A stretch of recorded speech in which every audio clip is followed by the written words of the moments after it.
नमस्कार, आवाज इंडिया में आप सभी का स्वागत है। मैं हूं सीमा। महाराष्ट्र बजट अधिवेशन में सबसे ज्यादा चर्चित मुद्दे रहे कैबिनेट मंत्री नीतीश राणे के विवादित बयान। फिर चाहे वो औरंगजेब की कब्र का मुद्दा हो, हलाल झटका का मुद्दा हो या फिर दिशा सालियान की मौत। आज बजट अधिवेशन के आखिरी दिन मीडिया से बातचीत करते हुए कैबिनेट मंत्री नीतीश राणे ने और क्या कुछ कहा है, आइए देखते हैं। दिशा सालियान के पिताजी ने अपने लड़की के ऊपर, जो बेटी के ऊपर जो अन्याय हुआ है, उसका जो मर्डर हुआ है, उसके बारे में वो जस्टिस मांग रहे हैं। इसके लिए वो कोर्ट गए हैं। नीतीश राणे का बोलने का बात अलग है। राणे साहब बोलने का बात हम लोग को पॉलिटिकल एंगल से देखा जाता है। अभी उनके खुद के पिताजी ने कहा है कि मेरे बेटी का मर्डर हुआ है और मेरे बेटी के मर्डर के अंदर आदित्य ठाकरे, डिनो मोरिया, सूरज पंचोली है। वो कोई पॉलिटिकल आरोप नहीं है। वो एक पिता ने अपने बेटी के मर्डर के बारे में कोर्ट से उन्हें एफिडेविट दिया है। उन्होंने ना सीएम के पास कुछ बोला है, ना आके सिर्फ प्रेस कॉन्फ्रेंस लिया है। उन्होंने ऑफिशियली कोर्ट में जाके ये विषय कहा है। तो अभी कोर्ट को डिसाइड करना है कि जो दिशा सालियान के पिताजी ने कहा है उसके बारे में क्या करना है, उसके बारे में उनके पास क्या प्रूफ्स है, वो आने वाले 2 तारीख को समझ जाएगा।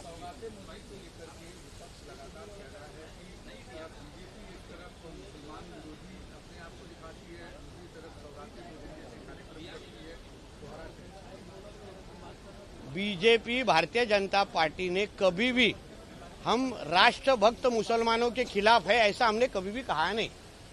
जो मुसलमान जो जिहाद हमारे देश में आके करता है, गजवाए हिंद के अंतर्गत हमारे देश को इस्लाम राष्ट्र बनाने की कोशिश करता है, जो मुसलमान हमारे इधर हमारे त्योहारों के वक्त वहां बाहर आके पाकिस्तान जिंदाबाद कहता है, हरे झंडे फड़काता है, वो जिहादी मुसलमान के खिलाफ हम लोग आज भी है। मगर जो मुसलमान हमारे देश को अपना देश मानता है, तिरंगा को अपना झंडा मानता है, जब भी कोई गणेश चतुर्थी के इसके ऊपर पथराव करता है, मिरवणूक के ऊपर पथराव करता है, जो मुसलमान उस चीज को विरोध करता है ना, वो राष्ट्रभक्त मुसलमानों के लिए वो योजना है, वो स्कीम है।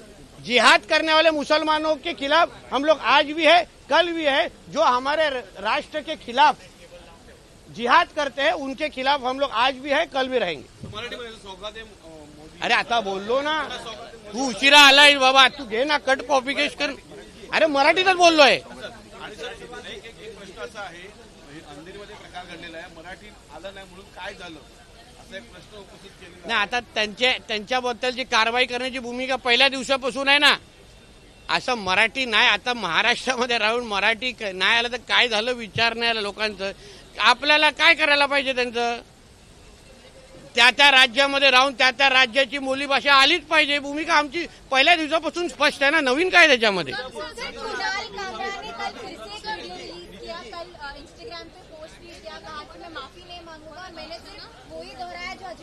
देखिए ऐसा है, अभी आप उनको पब्लिसिटी दे रहे हैं, कोई नहीं देखने वाला उनका स्टैंड अप शो सब अभी देखने चालू हो गए, तो उसको अभी और आप उसको पब्लिसिटी दीजिए, उनके व्यूअर्स बढ़ जाएंगे।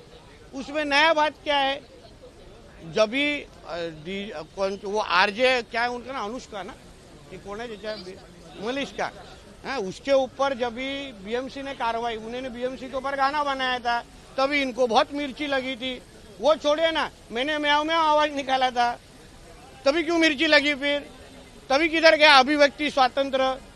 तब तो मैंने नाम भी नहीं लिया था, मगर म्याऊ म्याऊ आवाज निकाला, मतलब वो आदित्य ठाकरे के बारे में ही निकाला। ऐसे बोलने वाले लोग थे ना। मेरे को उसके बाद 15-20 दिन के लिए अरेस्ट करने के लिए को झूठा केस लगाया था ना मेरे ऊपर। तो अभी वही बाम हम लोग वापस लगा रहे, तो अभी दुख रहा क्यों है?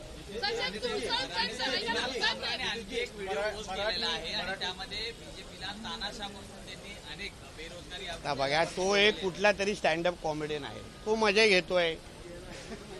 घेतोय आणि त्याला ज्यांनी तिथे पुढे केलेलं आहे ते असेच पहिल्या दिवसापासून नपुंसकच आहे। उद्धव ठाकरेला दम हिंमत आहे का? कधी त्याला अनिल परब लागतो, कधी संजय राजाराम लागतो, ते त्यांची संपले तर हा लागतो आता नवीन। आणि हे सगळं झाल्यानंतर तो स्वतःला मर्द पण बोलवतो, तो सर्वात मोठा आश्चर्य आहे।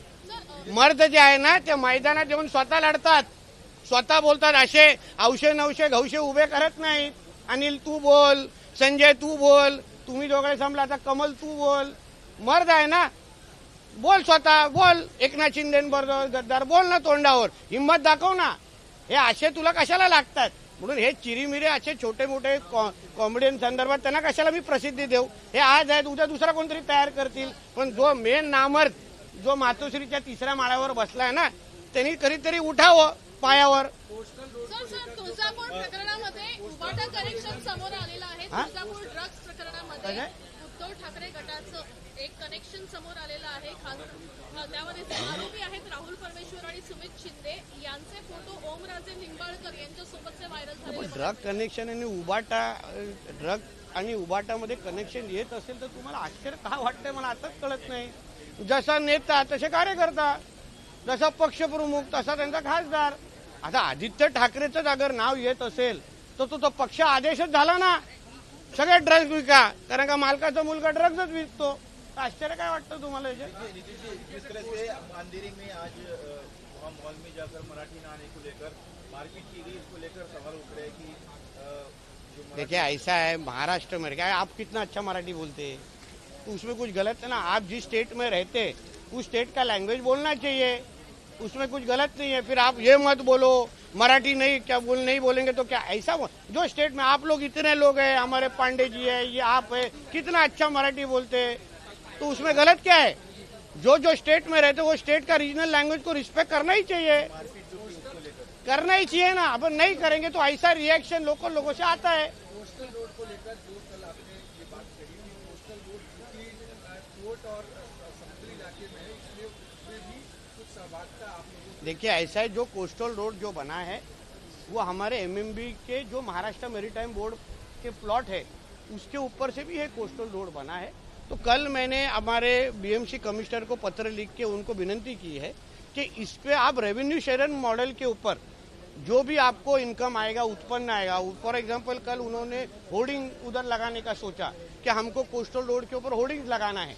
तो जो जिस डिपार्टमेंट ने आपको वो जमीन वो विकास काम करने के दी, वो डिपार्टमेंट को अपने रेवेन्यू शेयर मॉडल में आप लेके आओ. आप अगर 10 रुपए चार्ज किया तो 5 रुपए एमएमबी को दे दीजिए, 5 रुपए बीएमसी ले लीजिए. उसके लिए उस डिपार्टमेंट के मंत्री बन के मैंने उनको ऐसी विनंती का लेटर लिखा है.